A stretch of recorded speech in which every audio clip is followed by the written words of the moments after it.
Welcome back to Middle Fingers Up. I'm your host, Kieran. Today we're talking hormones, healing, and honesty.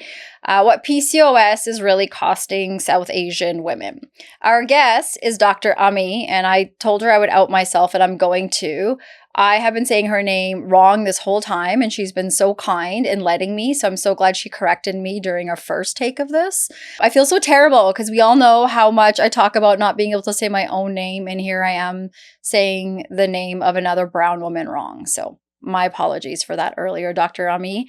Our guest, Dr. Ami, is a holistic hormone pharmacist. She's based out of North Carolina, and she spent over a decade navigating her own journey trying to get diagnosed with PCOS.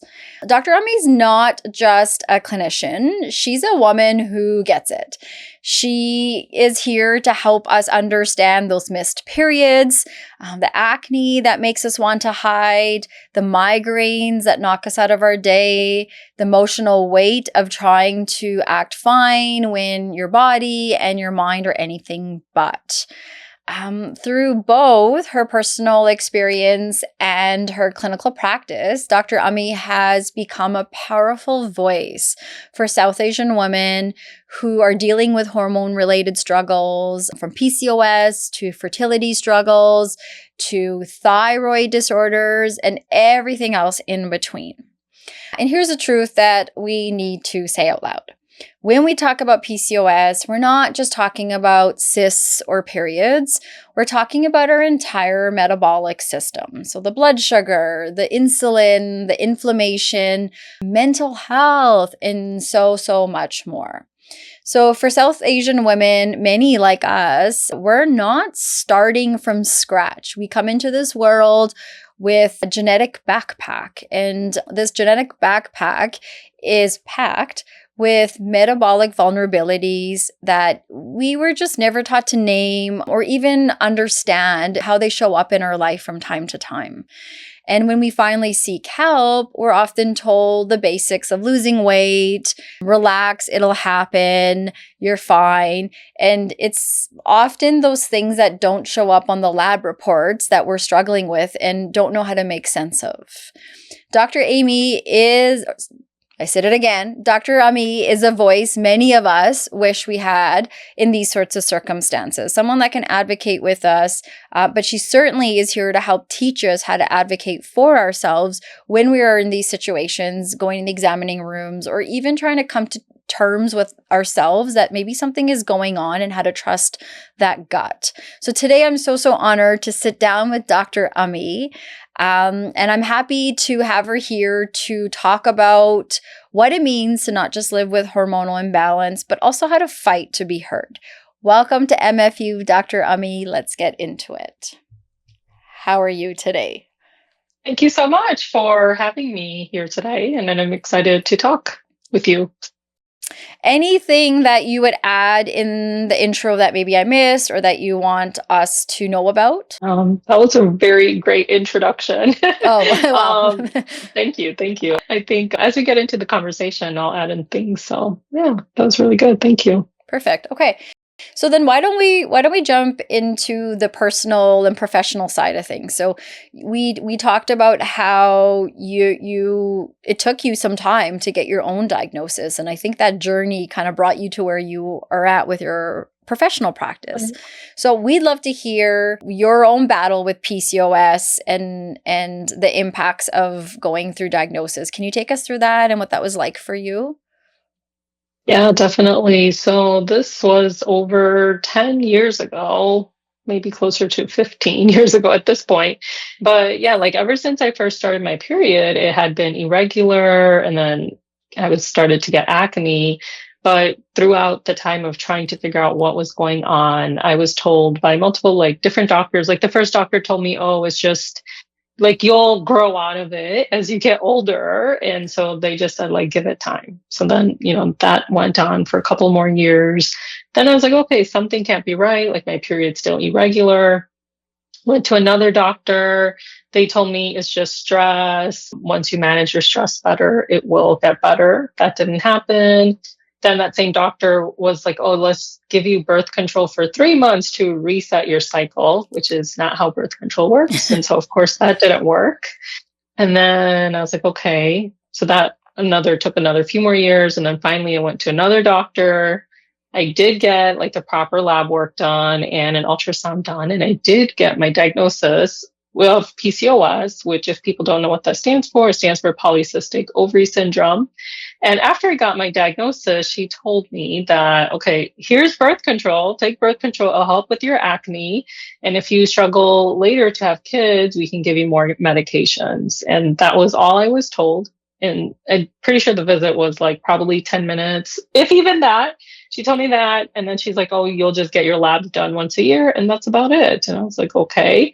And, at that time, like I wasn't thinking about like having kids in the immediate future, but just for her to plant that seed was, not something that anybody wants to hear, right? That she's already telling me that, hey, like I might struggle with this later because of my diagnosis.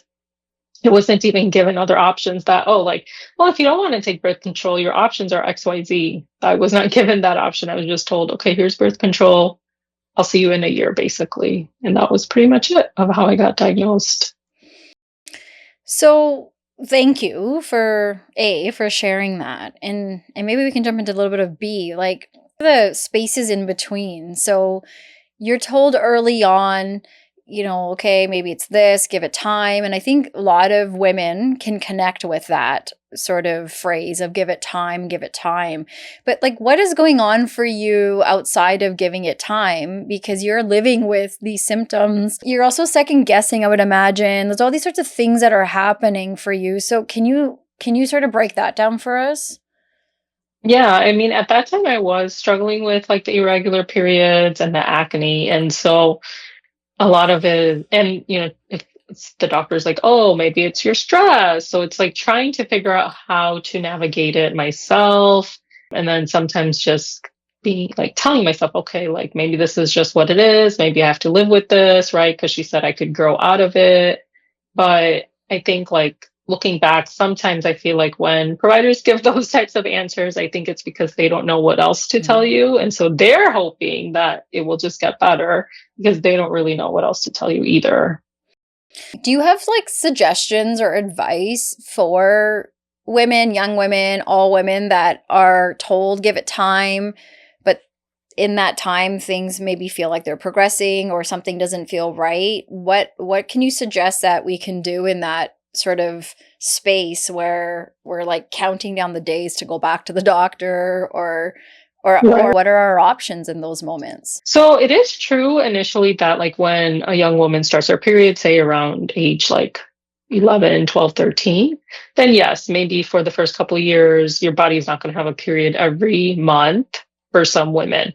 So that is true. It could take a couple of years, a few years maximum, but then, by like age 16, they should be having regular periods. But if someone is not, then trying to figure out, okay, why not? And then if a doctor's saying like, give it time, and this is actually a time like a woman should start tracking her cycle and say, like, start keeping information that, well, like, I already gave it a few years. Like my cycles, I'm only getting 2 to 6 to 7 cycles per year. Like, is this how it's supposed to be? Like, shouldn't I be getting it more frequently? Or like, why am I not getting it more frequently?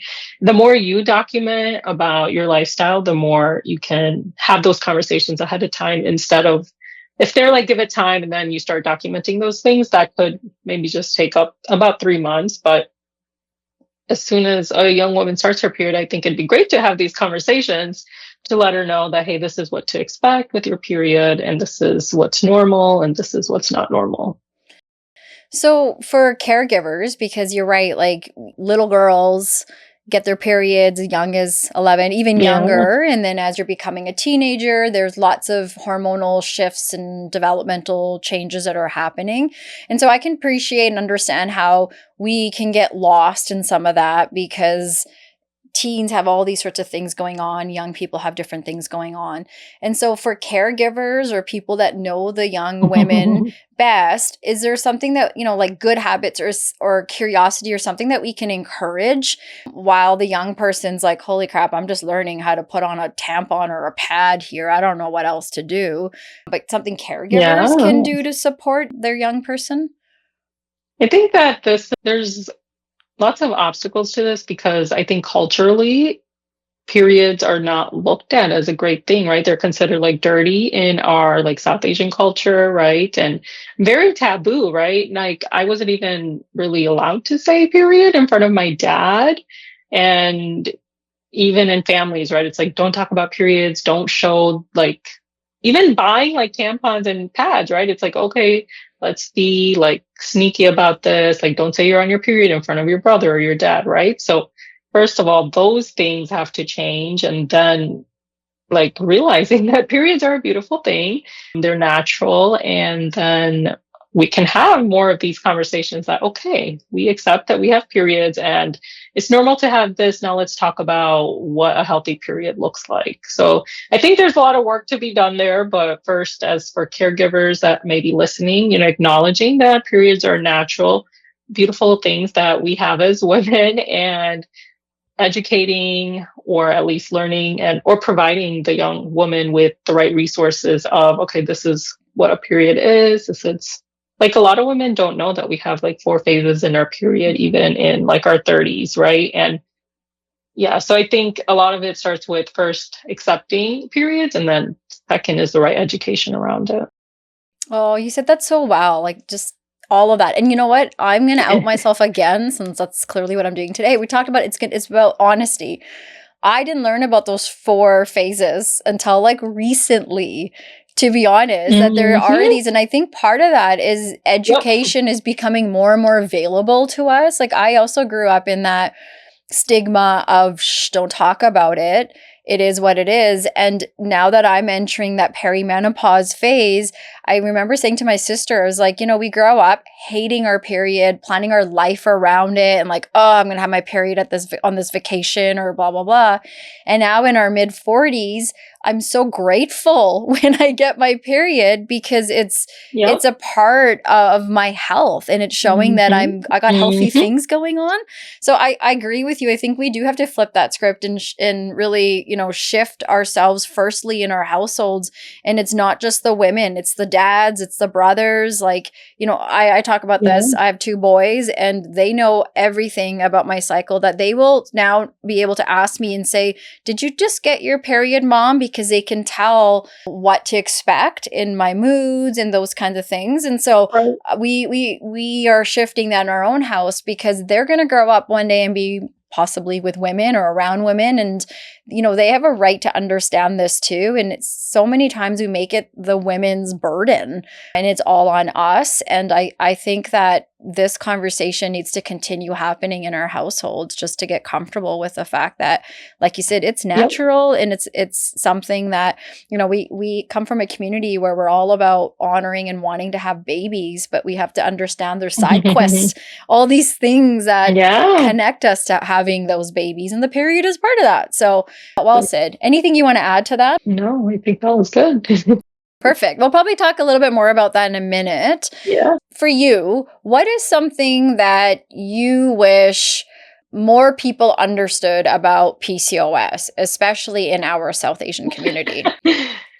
That in itself could be a podcast. What I wish more people understood about PCOS, especially in our South Asian community. Okay, first, I think that taking the shame and blame out of it, that it's not the woman's fault that she has PCOS.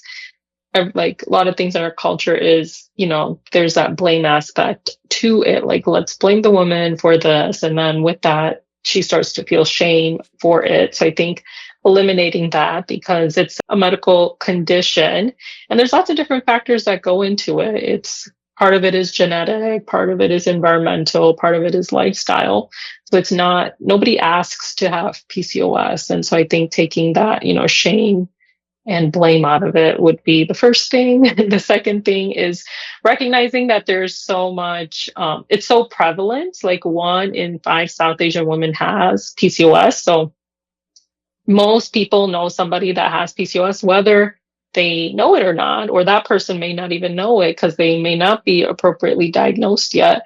But it is really common in our culture and in our genes. And then the third thing with that is that, if it remains unmanaged, it can lead to a lot of complications like diabetes, like infertility, like depression, anxiety. People think of it as like, okay, you only have to worry about PCOS when you want to get pregnant, but it's really something that affects everyone from day to day throughout their whole life. So it's more than just a fertility problem. Yeah, well said. For you, like, what were some of the hardest moments navigating your PCOS diagnosis as a South Asian woman? Yeah, great question. Several hard moments. I think that, like, kind of touching on. So when I first got my diagnosis and I was taking birth control because I didn't know any better. So I did take birth control at the time. And my mom she was against the birth control. She was like, oh, well, you're not going to have kids later if you take birth control now, which is like not true. But, navigating that and then kind of hiding that like from my friends and family that I had PCOS. So like no one really knew I had it. And then it became even more challenging actually when I was looking to get married. I thought that nobody would want to marry somebody that has PCOS because I was like, well, why would somebody sign up to be with someone who has PCOS, who has like all these problems, all these symptoms, who might struggle to have kids later? Like, why would anybody want to do that? So that was, a personal challenge outside of dealing with the PCOS symptoms that I struggled with. But eventually I did get married, but then I actually made him promise not to tell his parents that I had PCOS because I thought then they would say that, oh, well, you shouldn't marry her because she has PCOS. So we actually hid it from his parents for basically 3 years. And the only reason that I ended up telling them is because when I decided to share like my story publicly, I had to tell them, obviously. So then I told them, and fortunately, they were understanding and supportive, actually.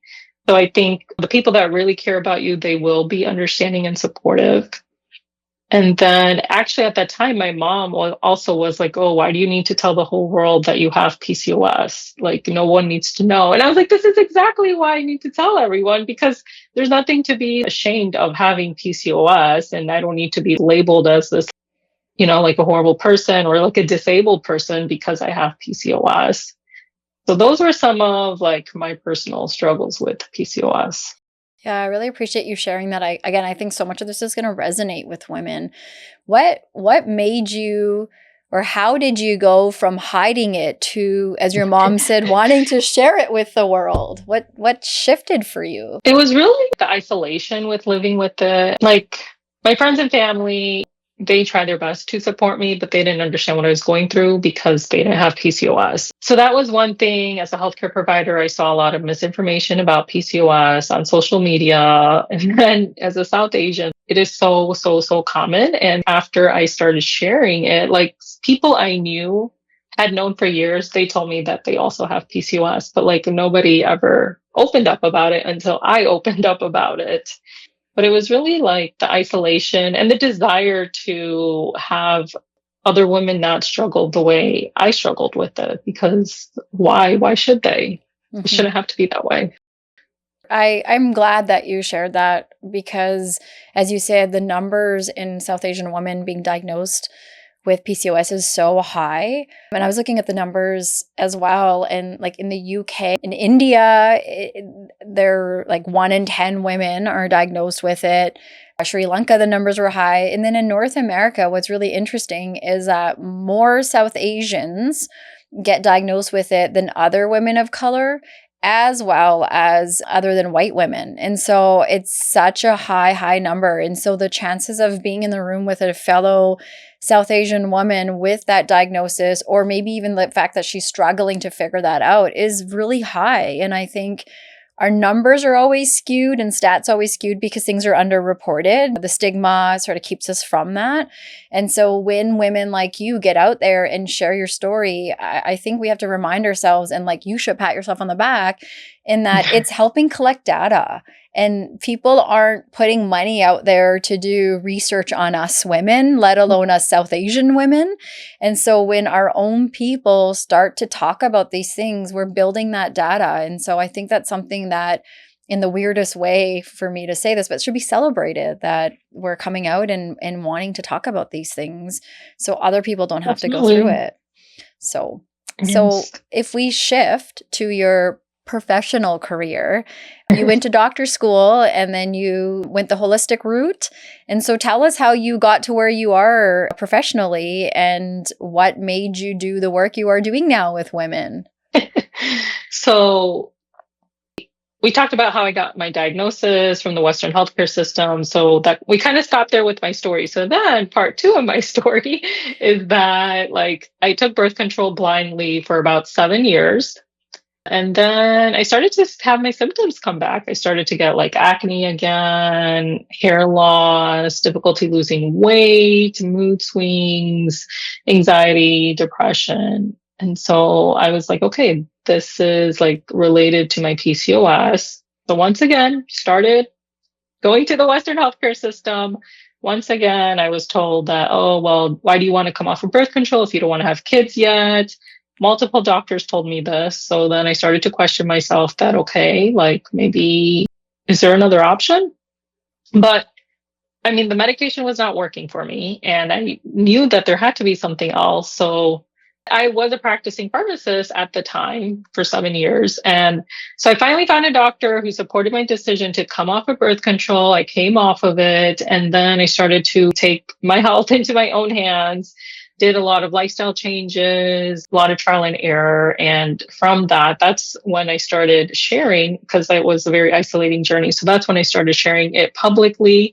But ultimately, it was the fact that there is a gap in our Western healthcare system where the Western healthcare system is more focused on this is the problem and this is the drug that treats it. It's not as much as like Eastern healthcare, which is more like, okay, why is this problem there? What's the root cause of it? Okay, let's address the root cause in natural ways so that you don't experience these symptoms, as opposed to, okay, you have this symptom, let's just give you a medication, but you're not addressing the real cause of that symptom.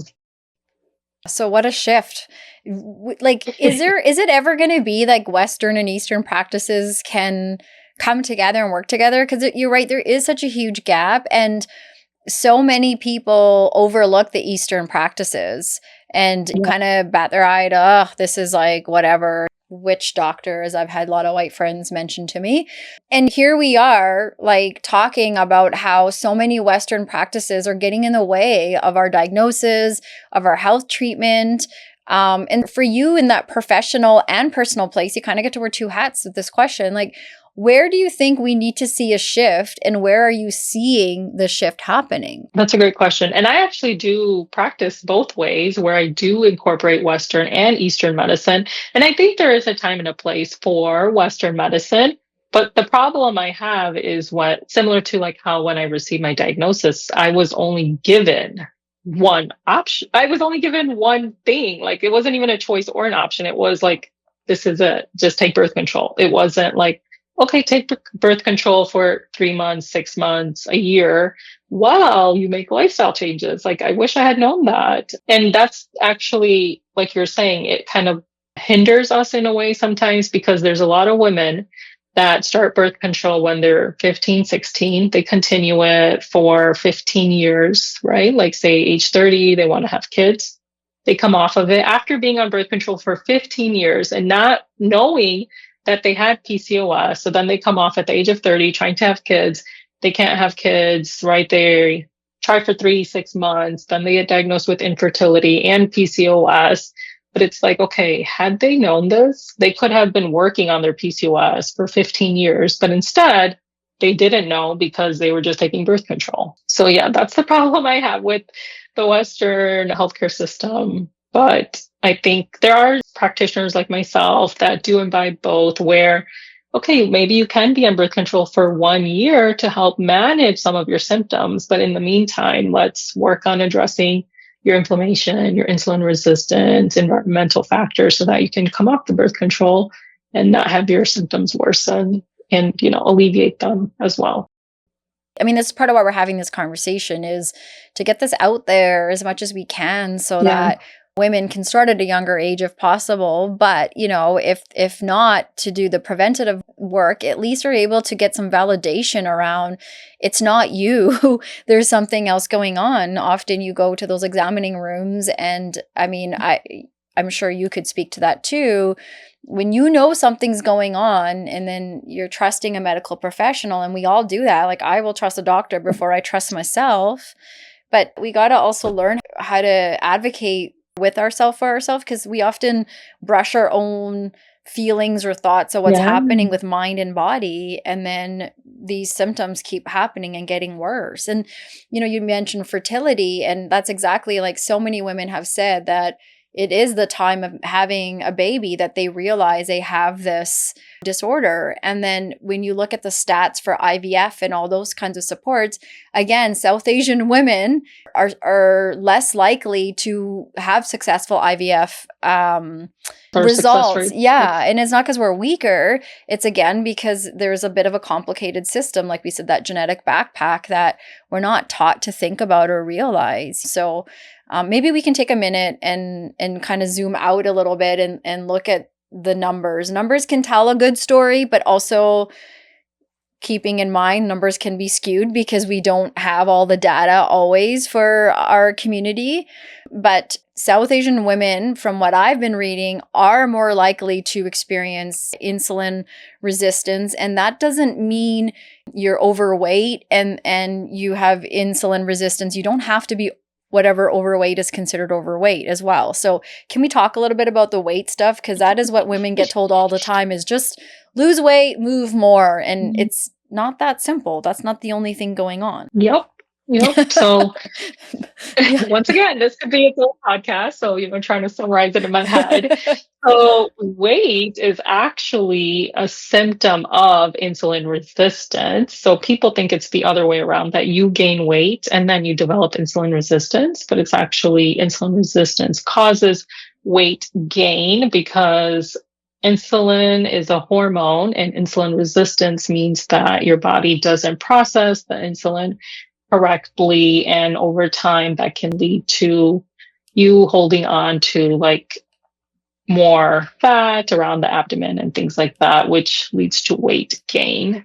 And when it comes to like women that have PCOS, trying to do things that work for men to lose weight, or things that work for women without PCOS to lose weight, they don't always work for women with PCOS, or they're not able to sustain the results of it. Like, for example, intermittent fasting works really well for men, and the studies were done in men, but trying to apply those studies to women doesn't work, because first of all, we have cycles that have 4 different phases, and our hormones fluctuate differently than men. They have more testosterone, and their hormones fluctuate on a 24-hour time frame, whereas our hormones fluctuate on an average of to 28 days. So it's very different. And so when women with PCOS try to apply these things that work for men, like intermittent fasting, it may not always work, or not able to sustain the results.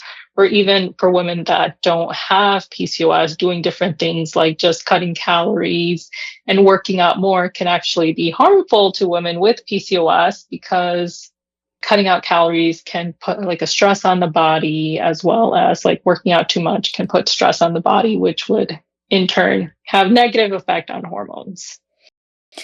And I think you're right that we could do a whole episode on even getting into higher testosterone levels, the lower good kind of cholesterol, all these kinds of things, the increased risk of diabetes, heart disease, which is our best friend at killing us, all these kinds of things we don't realize, because we have been conditioned to always want to work to be skinny. That is like the main medical thing that as women we've been taught is do what you got to do to be skinny. And that what is skinny, and every woman's body type is different. Our genes make up all these sorts of things. And we go to the gym, we go to these places, there's so much stigma because you see women killing themselves on the treadmill, you see women dieting, you see all these sorts of things that are causing more issues than not. And I think the sad part in all of this is that we're having the same conversation over and over and over again about I just got to lose a little bit of weight for that wedding, or I got to look this way. But sometimes the weight gain, especially as we get older, as I'm learning, it's telling us different things, and we don't know what those different things. You know, when you can't look for it, when you don't know what to ask. And so again, my question is how do we flip that script? How do we help even the men around us start to understand that weight loss is not the end game here, and that's not the thing that makes us healthy? So is there one thing in that you can help us start to, even in the smallest way, like look at outside of I gotta be skinny and that's the only way I'll ever look good? I think, part of that you said is like medically we want to be skinny, but I think it's also society wise that's been the beauty standard, which men have set, right? Men have said, like, okay, this is what beauty standards are, this is how women should look. And then somehow as women, we have fallen into that trap that, yes, this is how I define myself as beautiful. And so then we strive for that, whether it comes at the cost of, like you said, killing ourselves at the gym, doing these like diets that could be more harmful than helpful. And I think before we get men to understand this, we ourselves as women have to redefine these things for ourselves, how we define beauty for ourselves and how we define healthy for ourselves. And when we can be confident in that for ourselves, then we can have the expectation that the men in our lives can also accept that. Yeah, I think that's a really good point, is like how do we shift from the outside to within and looking at, okay, like why do I have these struggles? And because like ultimately at the end of the day, the things like we keep saying that aren't on the lab reports, it's the parts about our well-being, our mental health, our self-esteem, our low self-worth, all these kinds of things often I feel get in the way and cause a lot of stress. And because we can't see it, it's hard to be able to name it or talk about it or what, but we all live in our heads all day long, and many of us can probably nod our head at least to, yeah, I have a whole script in my head that happens all day long about how I view myself. And yes, we're talking about PCOS. Yes, we're talking about hormonal stuff, but our well-being, our mental health goes hand in hand with that. And so I'm curious, when women come to you, what are like the top presenting things that you guys talk about or that come up that maybe even the women weren't even expecting would come up? Yeah, I'd say one of the unique things that I also include in my practice is a mindset aspect, because a lot of it, we do have this script in our head, and the script is not a great script. It's very negative. It's very critical. It's very unrealistic, holding ourselves up to perfect expectations, things that we don't expect of our loved ones and other people in our life. But for some reason, we have that expectation for ourselves, right? So one of the things I address with my clients is mindset, bringing it to awareness, the negativity, how much negative talk they have, what beliefs they have about themselves, their body, what it feels like to live with PCOS, what beliefs they have about the future of like getting pregnant with PCOS, and working to overcome those limiting beliefs. So that's one of the things I do work with people on. How do women receive that conversation or that work? They like it a lot because it's not something that we commonly discuss, right, openly. And so my approach is a holistic approach, meaning that we do focus on a whole body approach, including mindset. And a lot of times we get into those habits, we may not even realize how bad it is.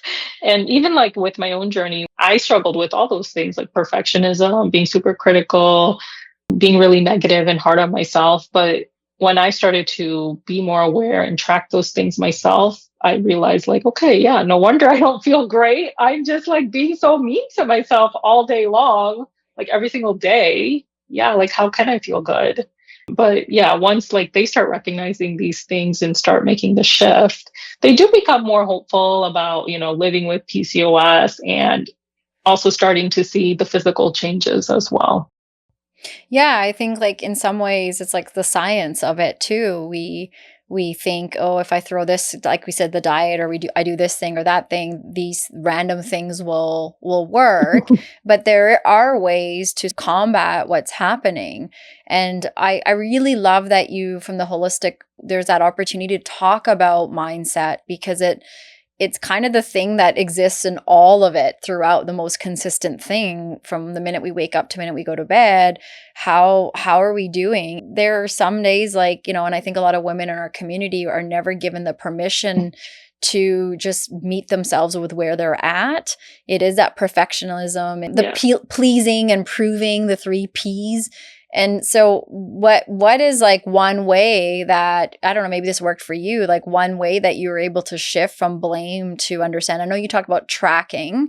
Is there something else that you could share, that going from that blame place to, okay, it's about understanding where I'm at and even meeting myself with where I'm at today?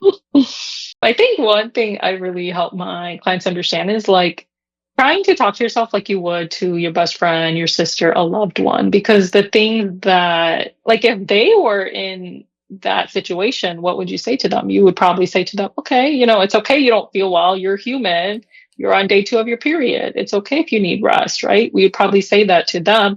But to ourselves, we usually say things like, oh, well, who cares? It's just your period. You should like push yourself through it. You should go work out for an hour and do a high intensity workout. No, you probably would not say that to your friend. So then why are you saying that to yourself? So treating yourself like you do to other people. Yeah, I think that's great advice. It's such a shift to go from, Yeah. I tell my bestie one thing Yeah. versus myself. And so how do I go ahead and do that? And even something like during those 4 phases of our period, there are actual workouts we shouldn't even be doing.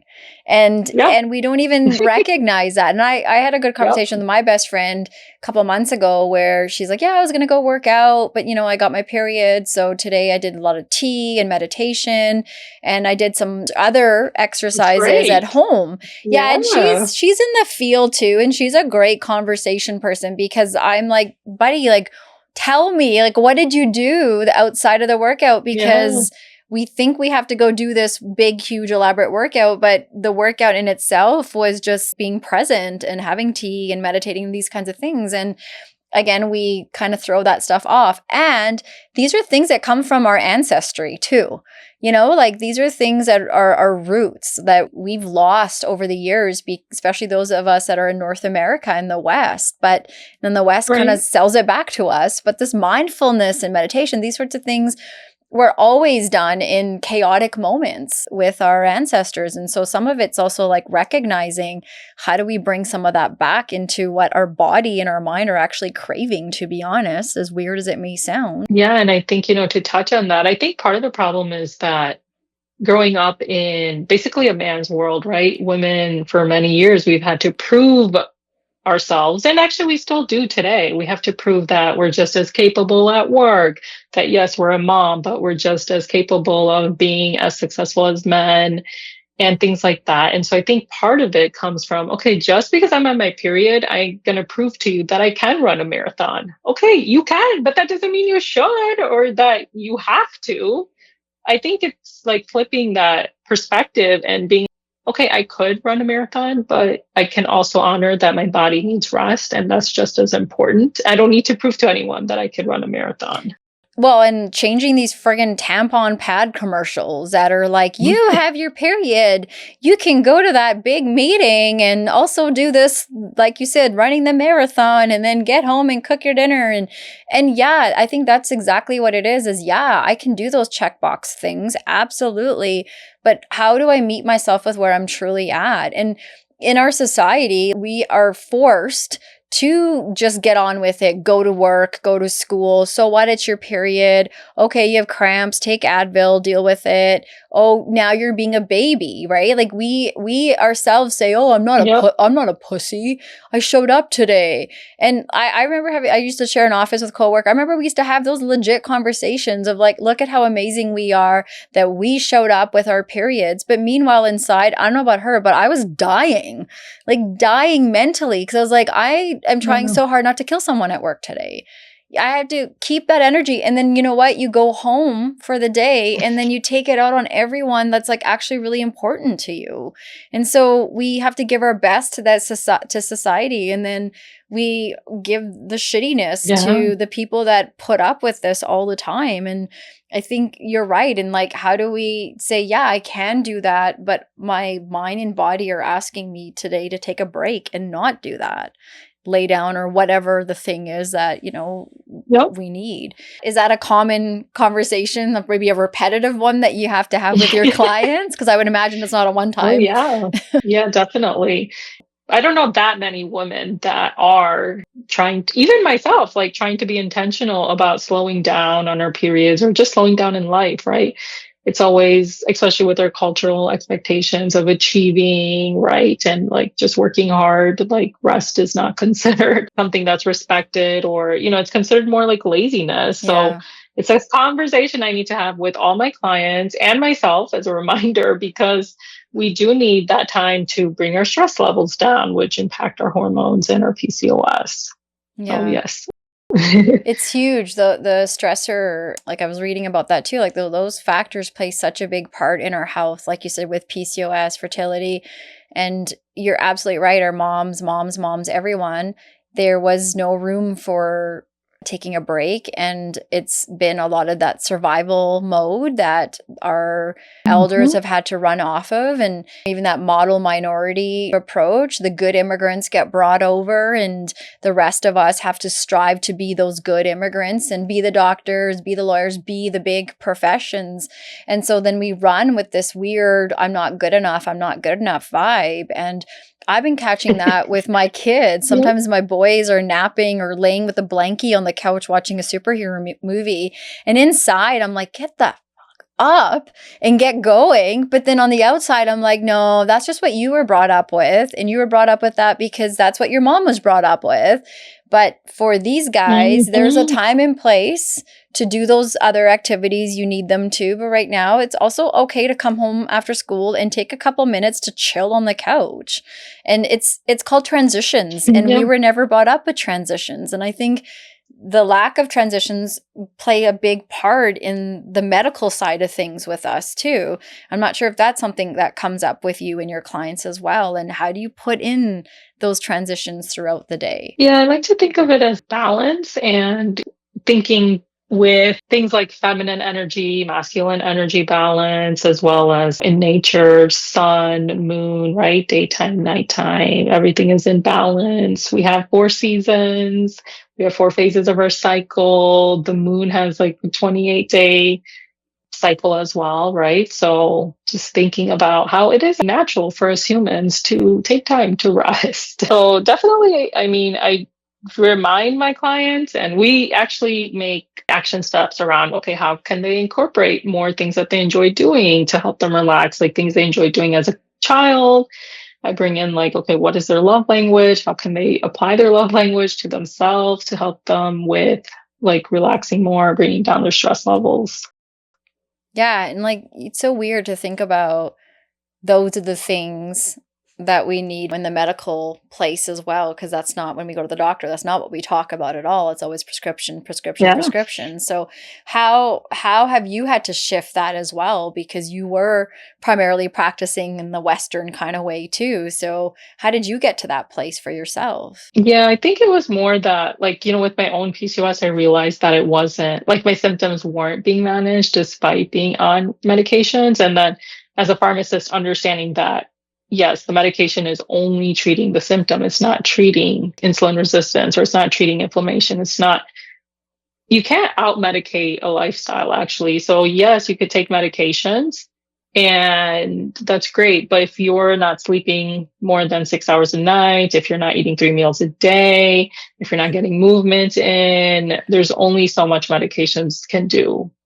So you still have to take care of your basic day-to-day things as well, which is prioritizing sleep, getting movement in, eating nutritious, balanced meals, managing stress, managing mindset. Like I hear you say this and I think, yeah, this makes so much sense. And I think of other people that are probably like, oh, yeah, I know this. I know this.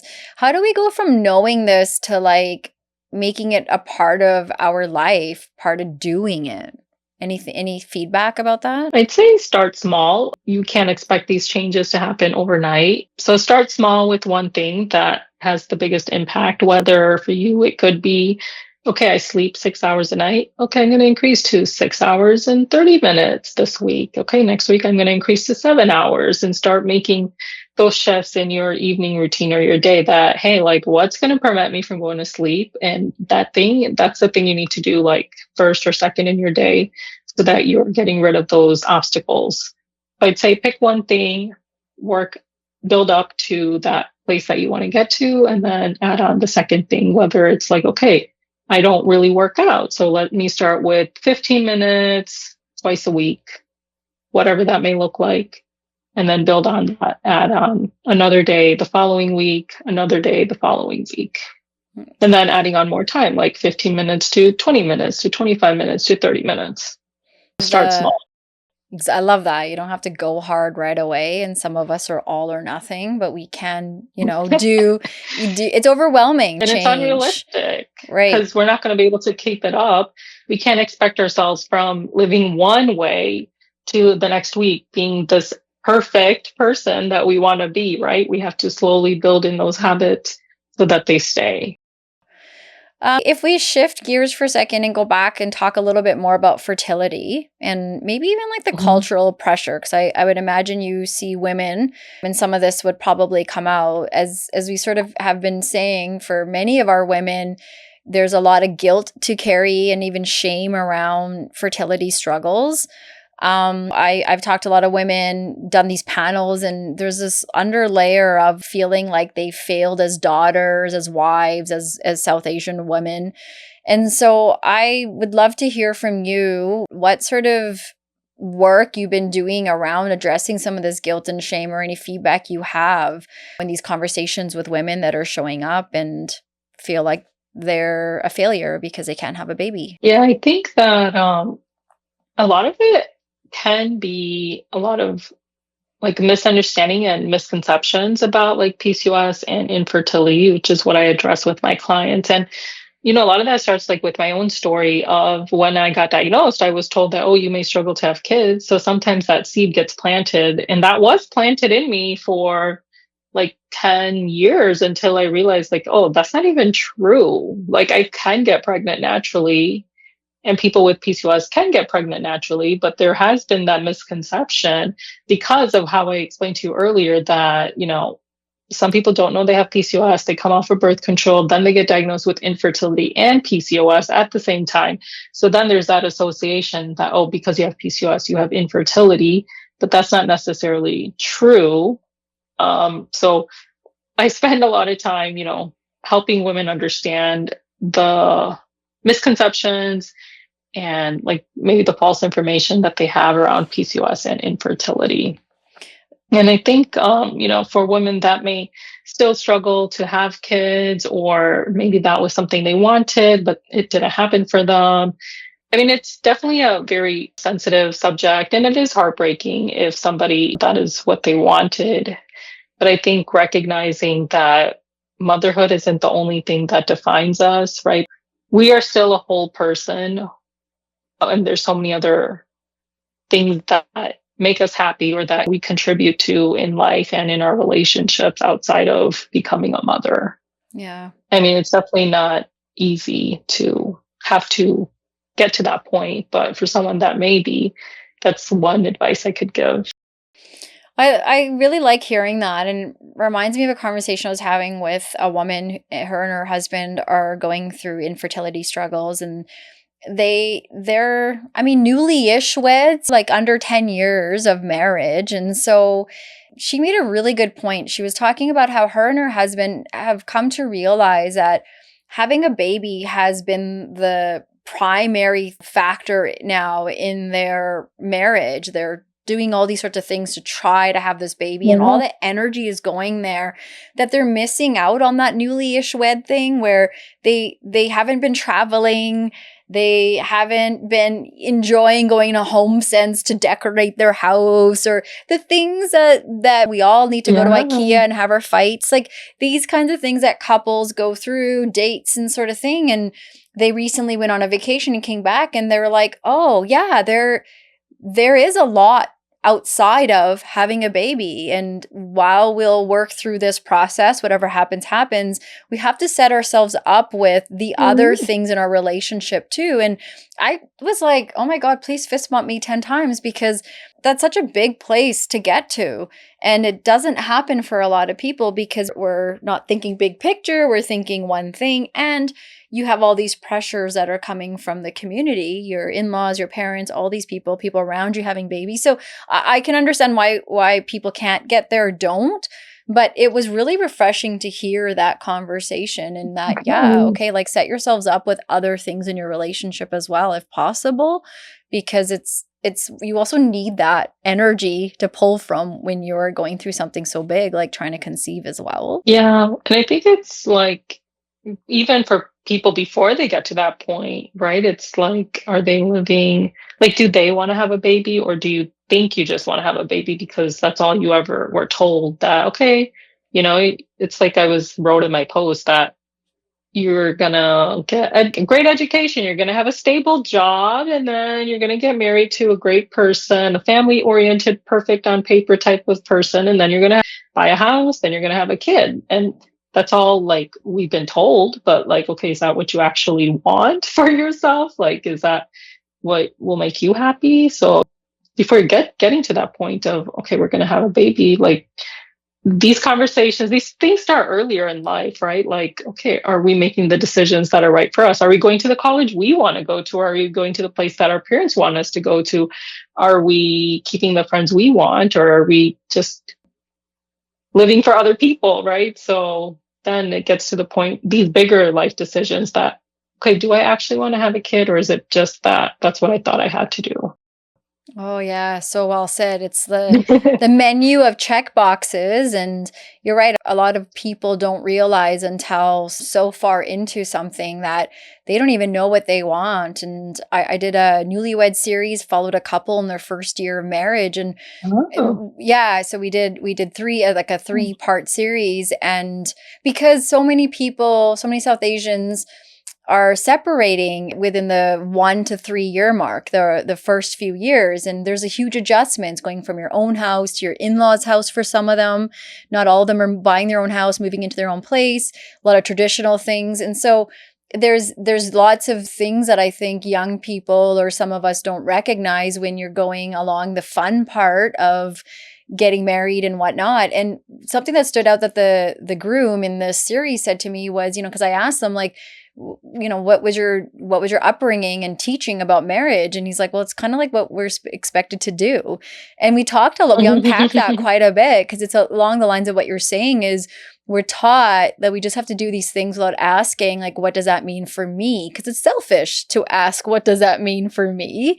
It's just what you do, and it's what the people before you did. And there's cycle breakers out there that realize that's not for me, or figure out in their own way of, like, I'm not going to do that, or I don't want to do this. And I think that's okay. And we need to be able to, like you said, ask those questions of, like, what do I want for me? A lot of times it's like, what do I want this partner to look like and be like? Or how will I know that they're going to be amazing? But it's like, how will I know that I'm amazing? How will I know that I can trust me? How do like those kinds of things we don't look at. And yeah, it gets to a place sometimes where it doesn't necessarily go the way that we planned. And I would imagine for some of the women that come to you as well, these are kind of conversations that you guys are having too. Like, what do you want in this? And how do some of them answer that? I'm like working on that with my mom, because she doesn't know what she wants in her Yeah. life. I ask her questions and she's like, I don't know, you or dad decide. I'm like, this is your life. This is your body. This is your health problem. You decide what you want to do. But like, I can't expect that from her because she's never made choices for herself. Like, she didn't really get to choose to marry my dad. It just happened for her. And that's a big life decision, right? Yeah. So yeah, it's tough to break that cycle. And even for myself, I didn't know what I wanted or how I got to my life until I ended up, getting married and doing all the things. And then I realized like I'm not living the life I want to live. Like, I was very unhappy, depressed.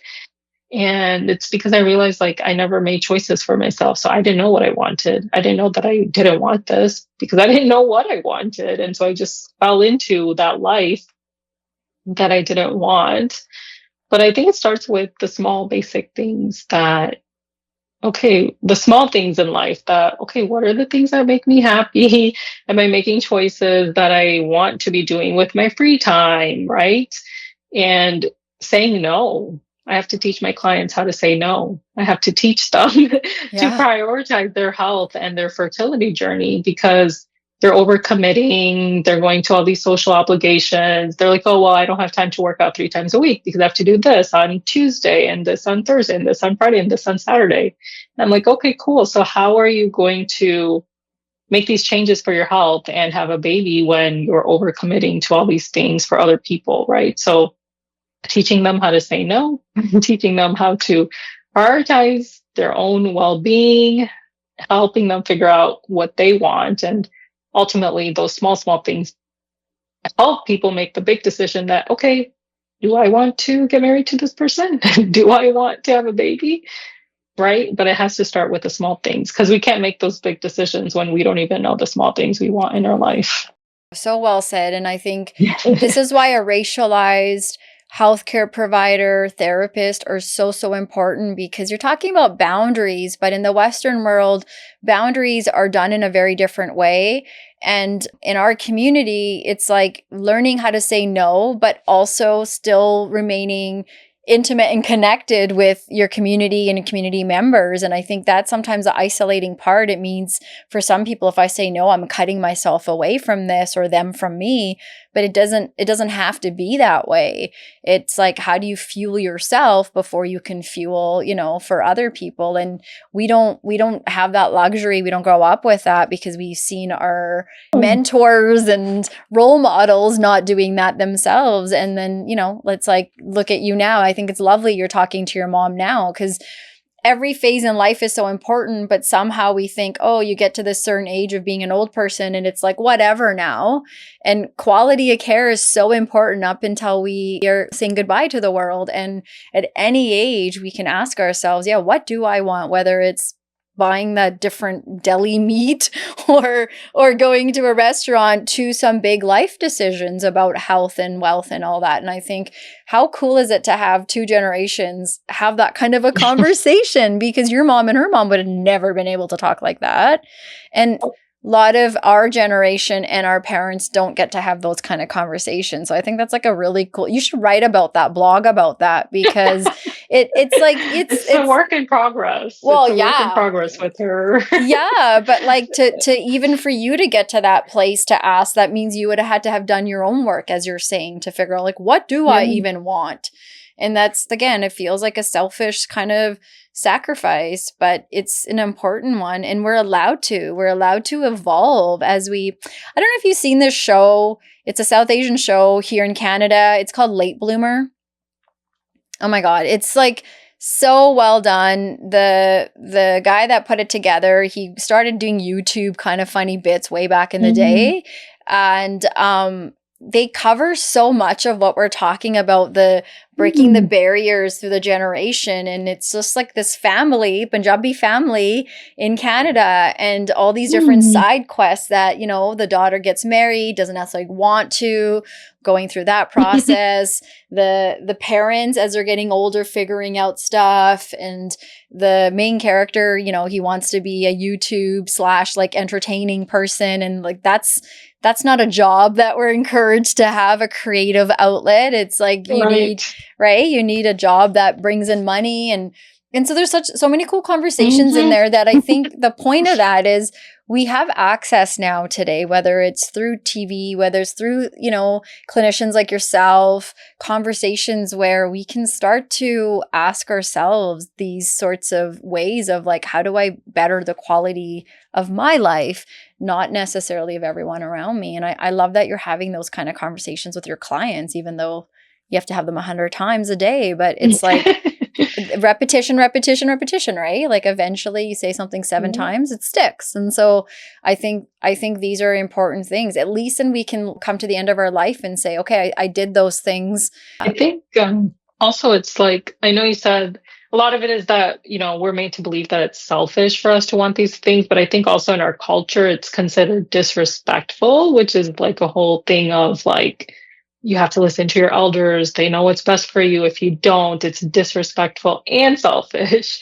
But it's difficult. It's definitely difficult to kind of break out of that because that's all we've been told since we're kids, right? Like, respect your elders, do what we say, don't talk back to us, don't have, how dare you make a choice of your own? You have to listen to what we say, right? So then we become adults and we don't even know what we want in our life. Yeah. And it's considered disrespectful if we do anything else. It's so true. And you know what? Sometimes I'm mad at the fact like I'll never get to be the elder that's respected because I'm in that breaking barrier phase where I have kids that I have to listen to now. Like, sometimes I come from a home where exactly that's how it was.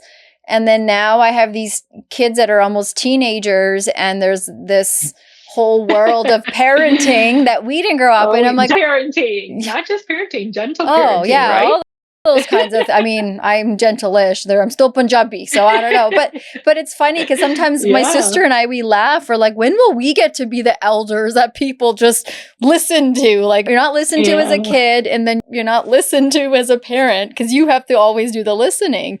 And so it's funny. And that's the whole thing. Like, things are evolving, things are changing. And I think it's like good to wake up in the midst of some of these things and realize, okay, I can also go with this change, or I if I choose not to. I think that's the other thing is like understanding what choice is, because like you said, sometimes clients, like you were saying, it's like, well, I have to go do this, I have to go do that, and sometimes we feel things are done to us, but ultimately we are making that choice that I've made my schedule the way it is for Tuesday, Thursday, Friday, and so I have to give a little to get a little as well. So if we kind of shift a little bit here to the system and get your advice on how you talk to your clients about advocating when we go to the doctor's office, and like even a little story I was telling you about before we started, there's already this like painted picture of a lot of people of color when they show up in the examining room. There's a lot of, and I wouldn't say anymore it's overt racism, and I think that's what we're still looking for. It's a lot of this centering around whiteness, and some of us don't know how to name it, but we can feel it. What can we do for ourselves so we feel like we're getting our answers met and calming the stress that brought us there because we're scared for ourselves in our health journey? It kind of touches on what we were saying earlier about like, choice, knowing yourself. And this connects back with like, okay, knowing your body and knowing what is, when you know something is off, and trusting yourself and your body that, hey, something's not right. I had my period for 6 months and all of a sudden it's only like coming every 2 months, 3 months. Something's not right.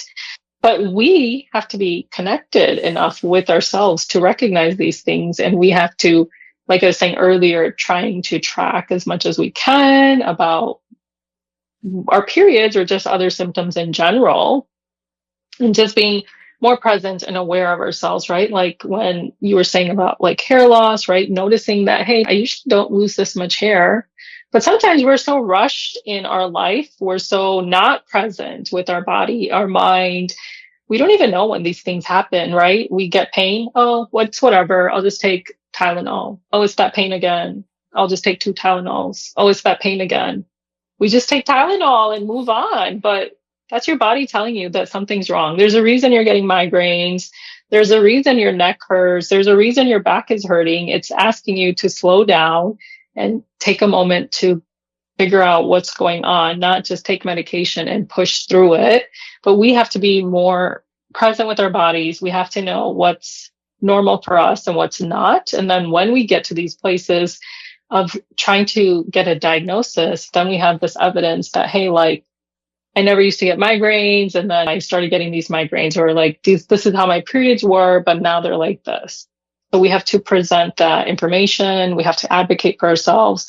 And if a provider doesn't listen, if they're saying, give it time, when you're giving them clear information that something is wrong, then you have to go to another provider.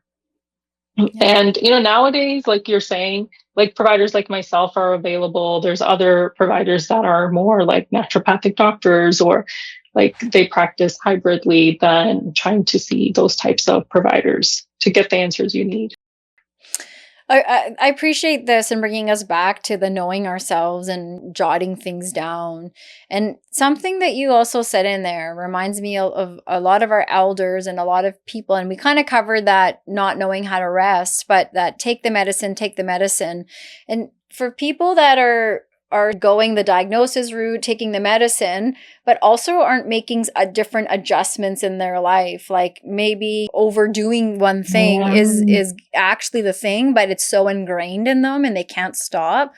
Do you have any feedback for that? Because there's a lot of people out there that, the migraine, but it's like you said, it's telling us signs that something's not going right in our environment even, let alone in our body. And so they keep pushing through, like you said. Yeah. I used to be one of those people. I would push through, but I think sometimes things happen to us in life that forces us to stop. And like my philosophy is like, either we take care of our health now before we have health problems later, or we're going to get diagnosed with things like diabetes, right? Heart disease. And then we're forced. We have no choice unless we know that the thing waiting for us is a heart attack, which we don't want. So then we're forced to do these things. And unless, like, if we had done it before, then we wouldn't have had heart disease. But in my life, I ended up breaking my ankle, that was like 3 years ago.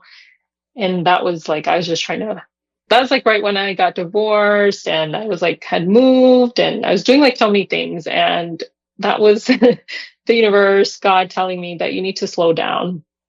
And sometimes we get these diagnoses as a wake-up call, right? That like, okay, you have heart disease, you have diabetes. Okay, that's your wake-up call that you need to slow down in life. You need to take care of your health better. So sometimes we do get caught up, right? Because that small pain turns into a little bit bigger pain, and then we just take more medication. So then we're like, oh, I can tolerate this. And then we just move on, and it just escalates until it basically hits you in the face and you can't do anything else but address it. But I think awareness, having these conversations so that people don't get to that point, is what I'm hoping, can happen from this, because it is so easy to get caught up in that, right? Because that's what we've been taught. We don't know anything unless people are having these conversations, right? Or if our friends are saying that, hey, I'm going to rest on my period, like you were telling me about your friend, and you're like, wait, what? That's a thing? I should do that? Okay, tell me more. But unless we have these conversations, we're all going to be stuck in that same pattern of, okay, let's just take medicine, move on until something big happens. But if we don't want that big thing to happen, then these conversations and awareness of, okay, I need to prioritize my health now before it becomes a problem. Yeah, I think that's well said. Sometimes you have to give ourselves the permission. It's great if someone else does it, like my friend, but those conversations aren't there. So how do we start to give ourselves that permission of like, it's okay to slow down? I don't have to be 84 years old when I start to slow down. I can be 44 years old, or 34, 20, or whatever age it is, or 14 is, like I said, my kid coming home after school and needing a little chill time on the couch. We all need that for ourselves. So, Dr. Ami, I just want to thank you for today. And I want to ask if there was anything that you wish I had asked that maybe I didn't, or something you want to go back, add to, clarify in the conversation we had today. I think ultimately the take-home message, or what I love for my clients to walk away with at the end of our time together, is just that only you know your body best, and it's your responsibility to take care of yourself. We can't we can't expect like other providers or other people in our life to take care of us if we don't take care of ourselves. So we have to prioritize our health, and we have to trust our bodies, and we have to trust ourselves. When something is wrong, we have to listen, and we have to advocate for ourselves. Well said. Especially that piece about trusting ourselves. We're so, even as like our Yeah. community, so consumed about trusting other people. And again, it's like, what would it look like if someone Yeah. trusted me or I trusted me versus what does it look like when I trust them? I think if we can start to shift that, then yeah, we can rely on ourselves more. And you're right. We know ourselves better than we let on. And I think we have to like tap into that. Absolutely. What about call to action? So if there's one thing, only one thing people today left with, what do you hope that one thing is? I wish more women did not hate their periods. And this goes back to like, everything we've been saying. We live in a man's world. Birth control was created as a way for us it like shuts off our natural hormone production. And it was like, actually, I don't want to say the wrong thing, so I'm just not going to say it, but it was created at a time so that it didn't stop women from like going into work or having like kids unexpectedly. But now it can be misused for other things to mask things like PCOS or other health conditions. So yeah, just recognizing that our periods are beautiful things. God didn't give us a period every month for us to suffer. And if you are suffering through your period, that is a sign from your body that something is wrong and it needs to be addressed. So it could be like a hormone imbalance. It could be PCOS. It could be too much estrogen. It could just be that you're not resting enough. So if your periods are awful, then it's your body telling you something's wrong. But we should not hate our periods, and I wish more women didn't. Yeah, I think that's so well said. I love that. Where can people get in touch with you? Because I also learned that you don't have to just be from the US to get in touch with you and work with you. People in Canada can also reach out. And so where should we go to find you and keep this conversation going? You can connect with me on Instagram. My handle is at holistic.hormones.pharmacist. You can email me hello@drummypharmacist.com.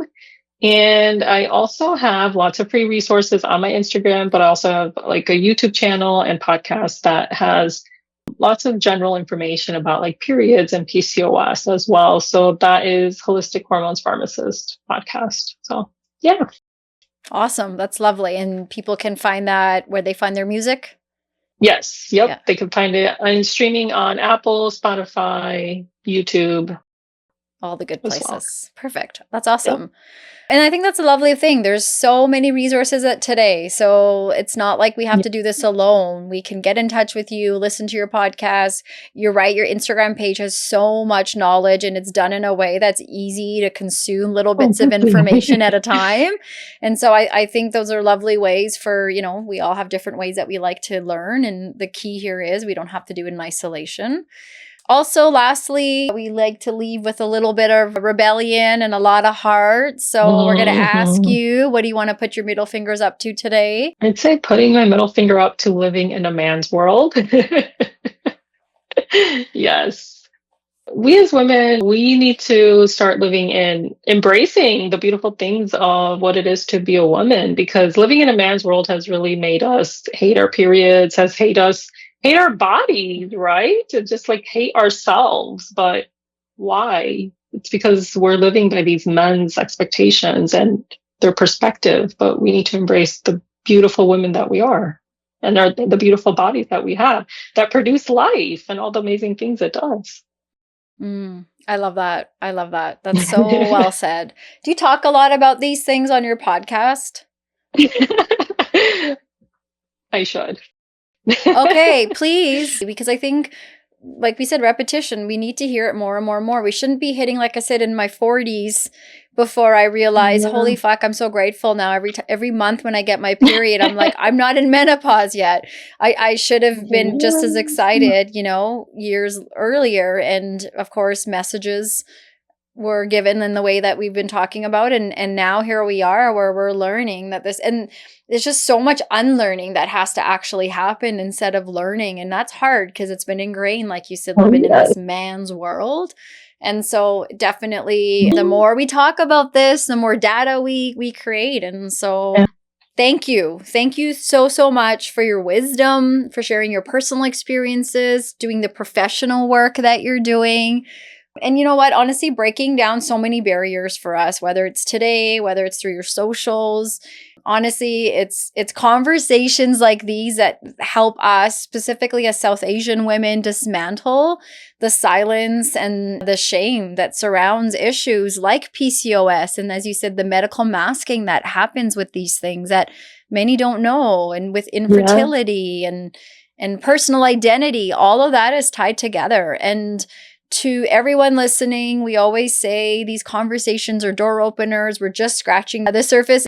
And what this means that if you like this conversation, you're connecting to it, we've shared where you can reach Dr. Amit, and you can also connect with us here at MFU to keep these conversations going. But just remember, you guys, we're not alone. We can keep learning, keep unlearning, and more importantly, coming together as women and supporting each other by sharing our stories. And please share this episode with others if it resonated with you. And like we always say, keep those middle fingers up. So thank you so much. Any last words? Anything you like to say before we say see you later? Yes. Actually, I love this quote by Rupi Kaur, or one of her poems. She wrote, "What's the greatest lesson a woman should learn? That since day one, she's already had everything she needs within herself. It's the world that convinced her she did not." So, love that. I do too. It's everything we talked about. It really does. Hey, we just needed to read her one sentence there. We didn't have to do an hour and somewhat. But yeah, exactly. Yeah. Well said. I like that. That's a good quote to leave with. Thank you. No, thank you so much for the opportunity to have this conversation. I really enjoyed it.